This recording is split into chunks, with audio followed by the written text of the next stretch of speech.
दोस्तों इस वीडियो में हम बात करने वाले हैं कि अगर आपका घर बिहार में पड़ता है तो आपको कभी ना कभी और किसी ना किसी काम में जो है ना निवास प्रमाण पत्र का जरूरत जरूर लगा होगा। दोस्तों निवास प्रमाण पत्र को ही हम आवासीय सर्टिफिकेट बोलते हैं, यानी कि आवासीय प्रमाण पत्र हो गया या रेसिडेंशियल सर्टिफिकेट हो गया या डोमिसाइल सर्टिफिकेट हो गया। ये सब चीज का नाम जो है ना एक ही है। इसको आप डोमिसाइल बोलिए या रेसिडेंशियल बोलिए या जो आवासीय प्रमाण पत्र बोलिए। दोस्तों इसको आवेदन देने के लिए जो है ना आपको ऑनलाइन तरीके से आवेदन देना होता है। ऑनलाइन तरीके से आवेदन देने के लिए मैं एक लाइव आवेदन करके दिखाऊंगा ताकि आपको आवेदन करने में कोई दिक्कत ना आए। आवेदन करने के लिए आपको गूगल ओपन करना होता है और गूगल पे आपको सर्च करना होता है आरटीपीएस। जैसे ही आप लोग आरटीपीएस लिख के सर्च करते हैं तो आपके सामने serviceonline.bihar.gov.in का ऑफिशियल वेबसाइट आएगा। आप इसके ऊपर क्लिक कीजिएगा। जैसे ही आप इसके ऊपर क्लिक करेंगे तो आपके सामने जो है ना लोक सेवाओं का अधिकार एवं अन्य सेवाएं आरटीपीएस एंड अदर सर्विसेज खुलेगा। इसमें आप जो है ना बहुत सारा चीज आवेदन दे सकते हैं। अगर हम बात करें तो यहाँ पे आपको ऑनलाइन आवेदन दे का सेक्शन दिखेगा, जिसमें यहाँ पे लोक सेवाओं का अधिकार की सेवाएं आपको दिखेगा, जिसमें सबसे एक नंबर पे है सामान्य प्रशासन विभाग। तो इसके ऊपर आप क्लिक करेंगे तो आप जो है ना यहाँ से आवासीय प्रमाण पत्र यानी कि डोमिसाइल सर्टिफिकेट, जाति प्रमाण पत्र यानी कि कास्ट सर्टिफिकेट, आय प्रमाण पत्र यानी कि income certificate, non creamy layer प्रमाण पत्र जो कि बिहार सरकार के द्वारा और नॉन क्रीमी लेयर प्रमाण पत्र केंद्र सरकार के द्वारा, और आर्थिक रूप से कमजोर वर्ग के लिए प्रमाण पत्र यानी कि ईडब्ल्यूएस प्रमाण पत्र। ये कुल टोटल जो है ना 6 प्रमाण पत्र का आप यहाँ से आवेदन दे सकते हैं। तो इस वीडियो में हम बात करने वाले हैं कि आवासीय प्रमाण पत्र आप लोगों को कैसे बनाना है। तो आप लोग आवासीय प्रमाण पत्र के ऊपर क्लिक कीजिएगा। जैसे ही आप लोग आवासीय प्रमाण पत्र के ऊपर क्लिक करेंगे तो आपके सामने 3 ऑप्शन खुलेगा। एक है अंचल स्तर पर, दूसरा है अनुमंडल स्तर पे और तीसरा है जिला स्तर पे।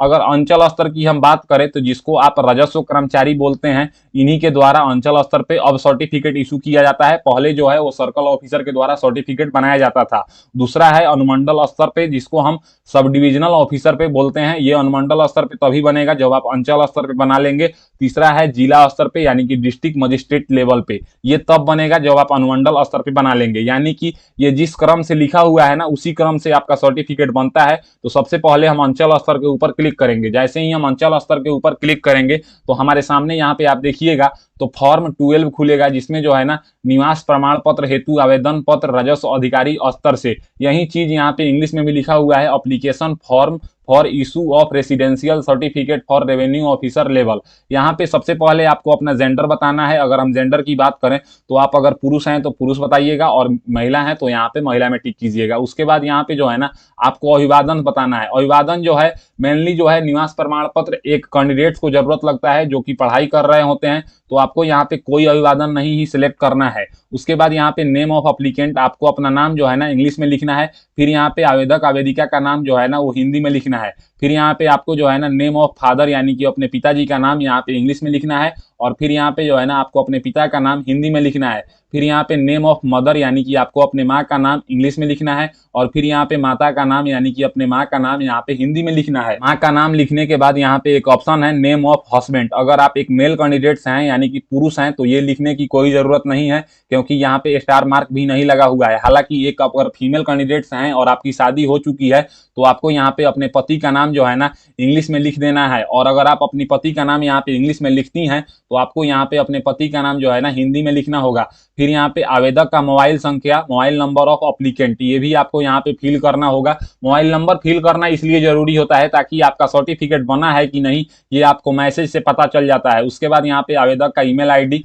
ईमेल ऑफ अप्लीकेंट, आपको यहाँ पे अपना ईमेल आईडी फिल करना है। ईमेल आईडी पे अगर आपका सर्टिफिकेट बन जाता है तो वो मैसेज के थ्रू भेज दिया जाता है पीडीएफ में, ताकि आप अपना जो है ना सर्टिफिकेट डाउनलोड कर सकें। फिर यहाँ पे आपको अपना पता यानी कि एड्रेस फिल करना है। एड्रेस में सबसे पहले राज्य यानी कि स्टेट का नाम चूज करना है, तो एक ही ऑप्शन है बिहार, तो हम यहाँ से बिहार सिलेक्ट करेंगे। फिर यहाँ पे आपको अपने जिला यानी कि डिस्ट्रिक्ट का नाम चूज करना है। तो यहाँ पे बिहार में 38 डिस्ट्रिक्ट हैं, तो 38 डिस्ट्रिक्ट का नाम यहाँ पे खुल के आएगा। इसमें से जिस जिला से आप बिलोंग करते हैं उसका एड्रेस आपके आधार कार्ड के पीछे लिखा होता है, वही जिला आपको यहाँ पे सिलेक्ट करना है। फिर यहाँ पे अनुमंडल यानी कि सब डिवीजन का नाम आपको यहाँ से सिलेक्ट करना है, अपना सब डिवीजन सिलेक्ट कीजिएगा। उसके बाद यहाँ पे प्रखंड यानी कि ब्लॉक का नाम आपको सिलेक्ट करना है। ब्लॉक का नाम सिलेक्ट करने के बाद जो है ना बिहार में 4 टाइप का जगह होता है, ये आपको समझना होगा। सबसे पहले अगर हम बात करें तो यहाँ पे स्थानीय निकाय का प्रकार लिखा हुआ है, टाइप ऑफ लोकल बॉडी। तो बिहार में यही 4 जगह से लोग बिलोंग करते हैं, जैसे पहला है ग्राम पंचायत, दूसरा है नगर निगम, तीसरा है नगर परिषद परिषद और चौथा है नगर पंचायत। अगर हम बात करें तो बिहार में जो है ना आधी से ज्यादा आबादी वो ग्राम पंचायत में रहती है, और नगर निगम यानी कि म्युनिसिपल कॉर्पोरेशन यानी कि शहर में बहुत कम लोग रहते हैं। तो आप जिस जगह से बिलोंग करते हैं वो यहाँ से आपको सिलेक्ट करना होगा। अगर आप ये सिलेक्ट करना नहीं चाहते हैं तो आप इसको खाली छोड़ दीजिएगा, क्योंकि ये स्टार मार्क नहीं लगा हुआ है। जैसे हम ग्राम पंचायत से बिलोंग करते हैं तो हम यहाँ पे ग्राम पंचायत सेलेक्ट करेंगे, तो ग्राम पंचायत का नाम चूज करने का ऑप्शन आएगा, तो आप अपना यहाँ से ग्राम पंचायत का नाम चूज कर लीजिएगा। उसके बाद यहाँ पे जो है ना आपको वार्ड नंबर यानी कि अपना वार्ड नंबर बताना है कि आप कितने वार्ड नंबर से बिलोंग करते हैं। फिर यहाँ पे गांव का नाम या विलेज का नाम आपको जो है ना हिंदी में या इंग्लिश के किसी एक लैंग्वेज में लिखना है। फिर यहाँ पे डाकघर या पोस्ट ऑफिस का नाम हिंदी या इंग्लिश के किसी एक लैंग्वेज में लिखना है। फिर यहाँ पे थाना यानी कि पुलिस स्टेशन आपको बताना है कि आपका पुलिस स्टेशन कौन सा है। पुलिस स्टेशन सिलेक्ट करने के बाद आपको यहाँ पे अपना पिन कोड सिलेक्ट करना है, जो कि यहाँ पे लिखना है, आधार कार्ड के पीछे होता है। उसके बाद यहाँ पे जो है ना आवेदक का 100 अभिप्रमाणित फोटो, जिसको self attested photograph of applicant. ये देखिए सेल्फ अटेस्टेड फोटोग्राफ का मतलब होता है कि एक ऐसा फोटो अपलोड करना है जिस फोटो के ऊपर आपका सिग्नेचर होना चाहिए, यानी कि जिसका निवास प्रमाण पत्र आवेदन हो रहा है उसका जो है ना फोटो होना चाहिए। तो आप यहाँ पे चूज फाइल के ऊपर क्लिक कीजिएगा और वैसा फोटो सेलेक्ट कीजिएगा जिसपे आपका सिग्नेचर हो। उसके बाद यहाँ पे जो है ना आधार संख्या फिल करना है। आधार नंबर की अगर हम बात करें तो यहाँ पे स्टार मार्क नहीं लगा हुआ है। हालांकि अगर आप अपना आधार कार्ड का नंबर फिल करते हैं तो इससे जुड़े मोबाइल नंबर पे एक 6 अक्षर का ओटीपी जाएगा। इस ओटीपी को आपको वैलिडेट करना होगा। अगर आप आधार कार्ड का नंबर यहाँ पे फिल नहीं करते हैं तो आगे चल के आपको Aadhaar card, PAN card, voter ID card, driving licence, passport में से किसी एक डॉक्यूमेंट्स का फोटो अपलोड करना होगा। तो आप अपने सुविधा के अनुसार देख लेंगे कि आप फोटो अपलोड करना चाहते हैं कि आप अपना आधार वैलिडेट करना चाहते हैं। जो चाहें, अगर आधार वैलिडेट करना चाहते हैं तो आधार कार्ड का नंबर फिल कीजिएगा। अगर फोटो अपलोड करना चाहते हैं तो यहाँ पे आधार कार्ड का नंबर फिल नहीं कीजिएगा। उसके बाद आपको नीचे में जो है ना निवास का प्रकार, यहाँ पे टाइप ऑफ रेसिडेंस पूछा जा रहा है, जिसमें आप बताएंगे कि ऊपर जो एड्रेस आप फिल किए हैं उस जगह के आप अस्थायी निवासी हैं कि अस्थायी निवासी हैं। जिस भी टाइप का आप हैं वो यहाँ से आप सिलेक्ट करेंगे। फिर यहाँ पे एक है आवेदन का उद्देश्य यानी कि पर्पस ऑफ एप्लीकेशन। ये देखिए स्टार मार्क नहीं लगा हुआ है, आप इसको खाली छोड़ सकते हैं। हालांकि अगर अपना पर्पस यहाँ पे बताना चाहें तो आप यहाँ से बता सकते हैं। उसके बाद जो है ना आपको नीचे आना है, और नीचे आने के बाद जो है ना यहाँ पे एक कैप्चा दिखाई दे रहा है जिसको हम वर्ड वेरिफिकेशन है। जो कैप्चा है वो केवल और केवल वर्ड यानी कि संख्या में है, उसको यहाँ पे आप फिल कर लीजिएगा। और फिल करने के बाद यहाँ पे प्रोसीड और कैंसल और रीसेट का ऑप्शन है, तो आपको प्रोसीड के ऊपर क्लिक करना है। अब जैसे ही आप यहाँ पे प्रोसीड के ऊपर क्लिक करेंगे तो यहाँ पे बोलेगा नाम की शुद्धता की जांच कर लें। उसके बाद जो है ना मोबाइल नंबर एवं ईमेल आईडी की शुद्धता की जांच कर लें। तो ये सब आपको जांच कर लेना है और यहाँ पे ओके के ऊपर क्लिक करना है। अब जैसे ही आप इसको ओके के ऊपर क्लिक करेंगे तो जो भी डिटेल्स आपने फिल किया है ना उन सब डिटेल्स का एक ब्यौरा खुल के आएगा, जिसमें आपने जितना भी डिटेल्स फिल किया है उन सभी डिटेल्सों को एक बार दिखाया जाएगा। अगर वो सब डिटेल्स आपको सही लग रहा है तो आपको यहाँ पे अटैच एनेक्जर के ऊपर क्लिक करना है। अगर इसमें कुछ गलत लग रहा है तो आप एडिट के ऊपर क्लिक करेंगे। हालांकि आप अपने आधार कार्ड का नंबर फिल किए रहते बैक में तो जो है ना आपको यहाँ पे आधार कार्ड से जुड़े मोबाइल नंबर पे एक ओटीपी आता, उस ओटीपी को आपको यहाँ पे वैलिडेट करना पड़ता। लेकिन जो लोग आधार कार्ड का नंबर फिल नहीं करते हैं उनको अटैच एनेक्जर के ऊपर क्लिक करके और जो है ना यहाँ पे दस्तावेज यानी कि डॉक्यूमेंट्स अपलोड करना है। अगर डॉक्यूमेंट्स की बात करें तो आपको इंक्लूजर में जो डॉक्यूमेंट्स लगाना है उसका लिस्ट है यहाँ पे, जैसे कि निर्वाचन पहचान पत्र हो गया, मतदाता पहचान पत्र, Aadhaar card, driving licence, PAN card, passport, service पहचान पत्र, पासबुक फोटो सहित स्मार्ट कार्ड, स्वास्थ्य बीमा कार्ड, पेंशन दस्तावेज, सरकारी पहचान पत्र। तो इसमें से जो भी आपको ऑप्शन सही लग रहा है, जैसे कि मुझे आधार कार्ड सही लग रहा है तो हम यहाँ पे आधार कार्ड चूज करेंगे।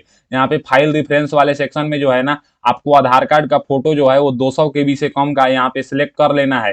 और सिलेक्ट करने के बाद सेव एनेक्जर के ऊपर क्लिक करना है। अब जैसे ही आप सेव एनेक्जर के ऊपर क्लिक करेंगे तो एक बार फिर से आपका पूरा डिटेल्स खुलेगा। इसमें भी आपको जो है ना पूरा डिटेल्स का एक स्टेटस दिखाया जाएगा। यहाँ से आप अपने फॉर्म को जो है ना केवल और केवल कैंसिल कर सकते हैं, एडिट नहीं कर सकते हैं। यहाँ पे एनेक्जर लिस्ट में आपको दस्तावेज दिखाया जाएगा, दो दस्तावेज आप जो है ना यहाँ पे अपलोड किए हैं, तो आपको यहाँ पे सबमिट के ऊपर क्लिक करना है। अब जैसे ही आप सबमिट के ऊपर क्लिक करेंगे तो आपका जो है ना यहाँ पे देखिएगा तो लिखेगा लोक सेवाओं का अधिकार बिहार सरकार, आवेदन विवरण, सेवा का प्रकार ऑनलाइन। अगर हम यहाँ पे बात करें तो सेवा का नाम यहाँ पे लिखा हुआ है निवास प्रमाण पत्र का निर्गमन राजस्व अधिकारी से, यानी कि ये जो है ना मेरा निवास प्रमाण पत्र का आवेदन हो चुका है। यहाँ पे आप देखिएगा तो आवेदन संख्या BRCCO है। BRCCO का मतलब जो है ना, ये सब किसी में होता है, Bihar residential certificate circle officer के लेवल से ये होता है। यहाँ पे मेरा नाम होगा, अगर हम यहाँ पे देखें तो आपको सेवा प्रदान करने की प्रस्तावित तिथि आपको दिख रहा होगा, जो कि यहाँ पे दिखाया जा रहा है। लगभग सेवा प्रदान करने की जो तिथि है वो 10 दिन दिखाया जाता है, जिसमें जो है ना आपको छुट्टी का तिथि जो है ना वो काउंट नहीं किया जाता है। तो ऐसा करते हैं कि यहाँ है ना कि अगर आपको जल्दी की जरूरत है तो इसके दूसरे पेज यानी कि नीचे में जो है ना एक्सपोर्ट टू पीडीएफ और क्लोज का ऑप्शन है, तो आप एक्सपोर्ट टू पीडीएफ के ऊपर क्लिक करेंगे और इसका पीडीएफ डाउनलोड कर लेंगे। पीडीएफ डाउनलोड करने के बाद इसका पीडीएफ का आप प्रिंट निकाल लेंगे और प्रिंट निकालने के बाद जो है ना आधार कार्ड का जीरोक्स आप इसमें लगा देंगे और अपने ब्लॉक में जाएंगे, यानी कि जहां पे आपका सर्कल ऑफिसर है बैठते हैं वहां पे आपको जाना है और अपने पंचायत के कर्मचारी से जो है ना वहां पे उस पे साइन करा के और आरटीपीएस काउंटर पे जमा करा देना है। तो आपको जो है ना 2 से 3 दिन में आपका आवासीय प्रमाण पत्र बन के आपके घर पे आ जाएगा। तो इस तरीके से आज के इस वीडियो में हमने जाना कि बिहार राज्य का निवास प्रमाण पत्र घर बैठे कैसे आवेदन देना है। अगर मेरी दी हुई जानकारी आपको पसंद आता है तो मेरे वीडियो को लाइक कीजिए एंड ऐसे ही इंफॉर्मेटिव वीडियो के लिए मेरे चैनल को सब्सक्राइब कीजिए। आज के लिए बस इतना ही, मैं आपसे विदा लेना चाहूंगा। तब तक आप लोग देखते रहिए मेरा यूट्यूब चैनल फॉर्म फिलअप की नॉलेज। जय हिंद, जय भारत।